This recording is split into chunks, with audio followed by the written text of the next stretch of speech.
Hey, Top Realized Math Industry, and we are going to take a look at interval notation and set builder notation. So in the past few videos, we've been taking a lot of information in and trying to understand about the XY graphs. Yeah, sure enough, they are called X and Y's. What other ways we can describe them? And what other ways can we communicate with each other? Because mathematicians try to make the math as easy as possible, as well as try to make the communication easy as possible. And interval notation and set builder notation is actually another way to do that. So we'll be taking a look at graphs that are more lines instead of dotted ones that look like this. When you're doing interval notation or set builder notation, it's not going to work for the line ones because it's a list of numbers. But the reason why it works with the line ones is because it's going to actually have numbers in the lines, which could bring you to infinite possible answers. Let's try and take a look at this graph. So it looks like the line starts here and it goes down there and goes way up there. What we'll have to do is try to analyze it.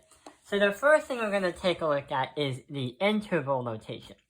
The interval notation is actually the more easier way to understand what and how to describe a function on a graph. So here's what happens. To find the domain, we have to write the letter D. And to find the range, we have to write the letter R. But also, we have to do these two so we understand what we're trying to do.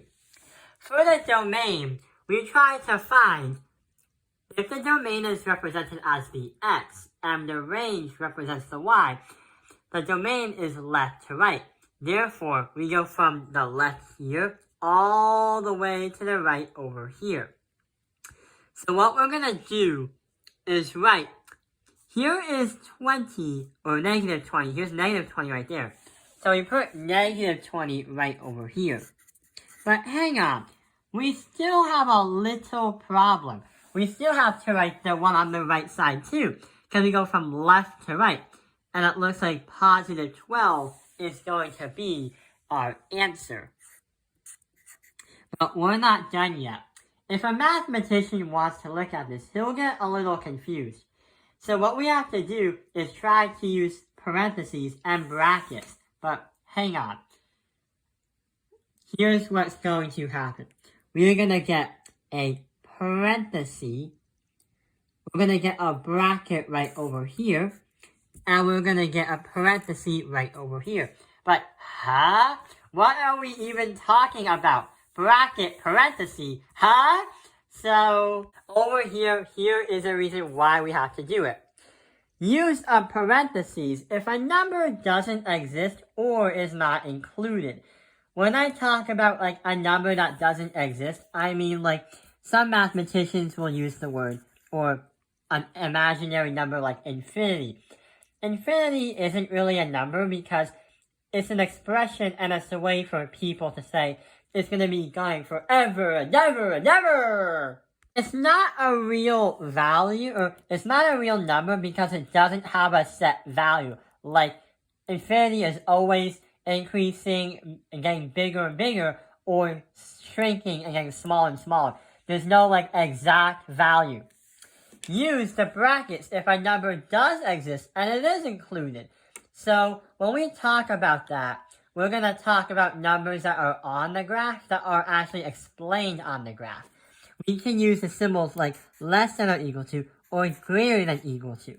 On this one, for the parentheses, we are going to say that we're going to do less than or greater to. Numbers that have to be more stricter on what the math is. So the reason why we have brackets right over here of the negative 20 is because if you look at the picture, there is a dotted line right over here. And there is a whited line, which means that that number is not being included. So here it is. We have included and not included. And that's why we follow these kind of rules. So what about the range? Well, for the range, we have to go from the bottom all the way to the top.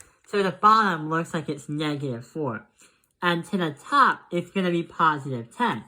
So what we have to do is right over here, we have brackets of -4 and have +10, but in parentheses, because the 10 is not being included right over here.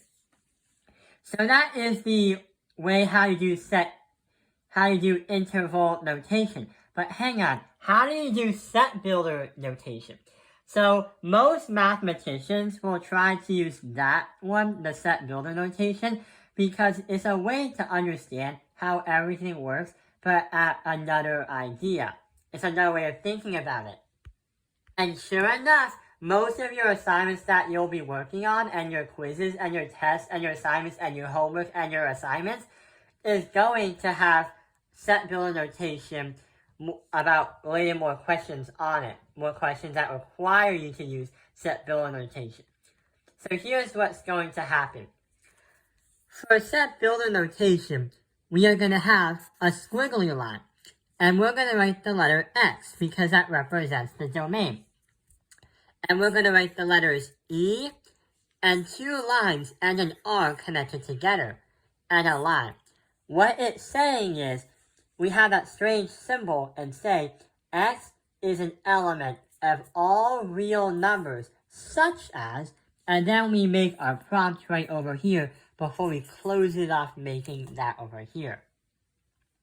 So if we try to take a look at the graph, like we said, it was -20 all the way to 12, which means X can be an element of all real numbers such that -20 is going to be less than or equal to X, but has to be less than 12. So that is going to explain all the possible values of X in just this one sentence.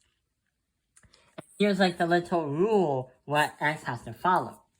But if you wanted to find the range, instead of using the letter R, we tried to use the letter Y, because Y on the graph represents the Y-axis and the range. So Y can be an element of all real numbers, such that, hang on, we still need to do the math for this one. We go from -4 all the way to +10. So here's what's going to happen.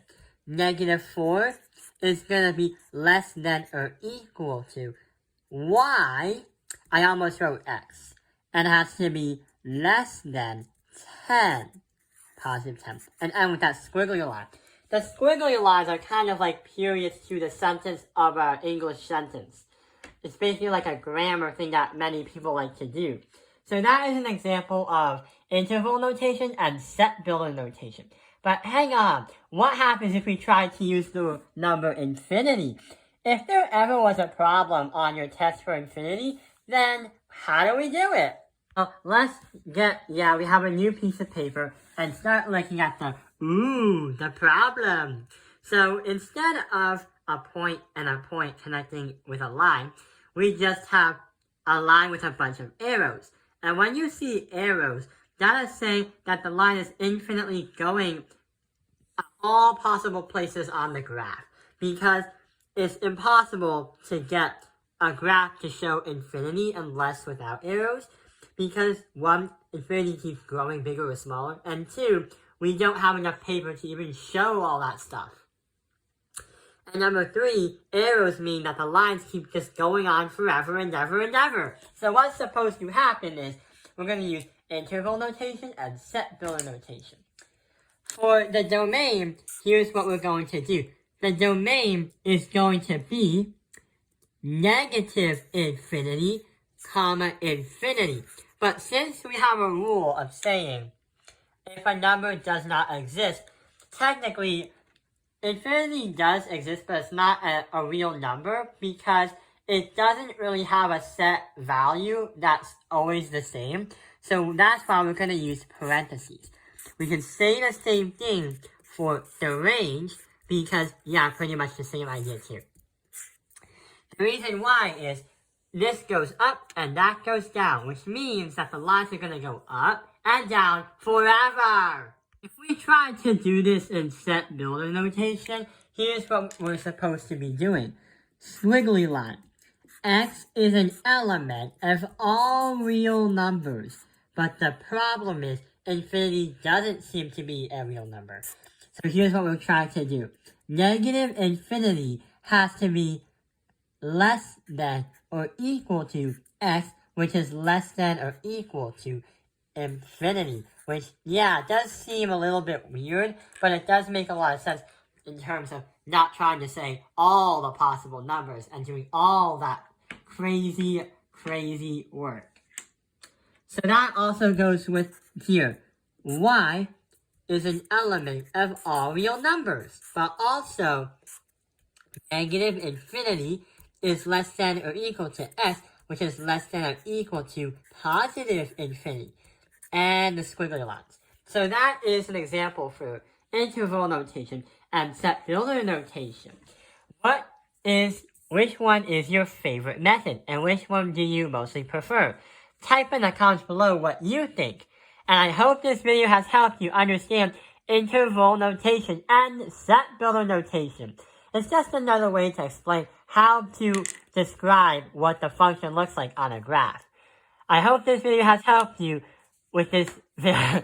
Thank you for watching Tao Ping Life Math Industry. Like and subscribe.